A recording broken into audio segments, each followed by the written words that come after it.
Ang mga treasure hunters sa Pilipinas ay naging matagumpay sa paghahanap ng ginto at iba pang mga yaman sa ilalim ng lupa sa pamamagitan ng kombinasyon ng kasaysayan, pagsasaliksik, teknolohiya, at minsan, isang kaunting swerte. May ilang dahilan kung bakit may mga tagumpay sila sa paghahanap ng ginto. Kasaysayan ng mga yaman ng bansa, pagsakop ng mga Hapon. Isa sa mga pangunahing dahilan kung bakit marami ang naghahanap ng ginto sa Pilipinas ay ang kasaysayan ng mga yaman na naiwan ng mga Hapones noong World War II. Ayon sa mga ulat, ang mga Hapones ay nagtatago ng mga yaman, ginto, alahas at iba pang mga ari-arian sa mga kuweba, bundok at iba pang mga lihim na lokasyon sa buong bansa bago magtago mula sa mga Allied Forces. Gold Rush sa panahon ng Kastila.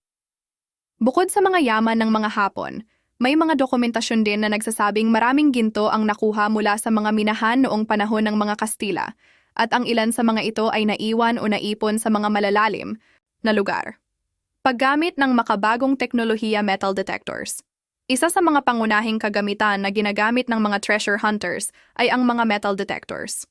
Ang mga makabagong metal detectors ay nakakakita ng mga metal tulad ng ginto at pilak sa ilalim ng lupa. Ground Penetrating Radar, GPR. Ito ay isang mas advanced na teknolohiya na ginagamit upang mag-scan ng lupa at makita kung may mga nakatagong yaman sa ilalim ng ibabaw. Satellite Imaging. Sa kasalukuyan, ang mga satellite at mga aerial photo ay ginagamit upang maghanap ng mga posibleng lugar kung saan maaaring itago ang mga yaman. Pagsasaliksik at mga lihim na kwento.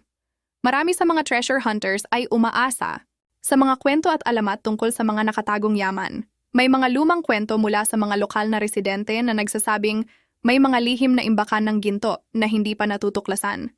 Ang pagsasaliksik sa mga makasaysayang dokumento at ulat ay isang mahalagang hakbang upang matukoy ang mga lugar na may potensyal na maglaman ng yaman. Pagkilala sa lokal na kultura at heograpiya, ang mga matagumpay na treasure hunter ay may malalim na kaalaman sa lokal na heograpiya at kultura ng mga lugar na kanilang pinupuntahan. Mahalaga ito dahil may mga lugar na may kasaysayan ng mga lumang sibilisasyon o mga bansang nanirahan noong nakaraan na may kaalaman sa pagtatago ng mga yaman. Pagkakaroon ng tamang pagpaplano at pagtiyaga, ang paghahanap ng ginto ay hindi madali.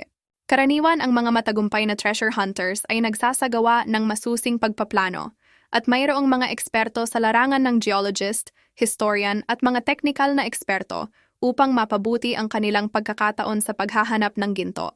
Ang pagtiyaga at pagiging handa sa mga hamon ay madalas na isang susi sa tagumpay. Gayunpaman, hindi lahat ng treasure hunters ay matagumpay at marami ang nauurong sa kanilang paghahanap, lalo na sa mga malalayong lugar o mga lugar na may mahirap na kondisyon. Sa kabila ng mga kwento ng tagumpay, marami pa ring mga pagsubok na kailangang pagdaanan sa paghahanap ng ginto.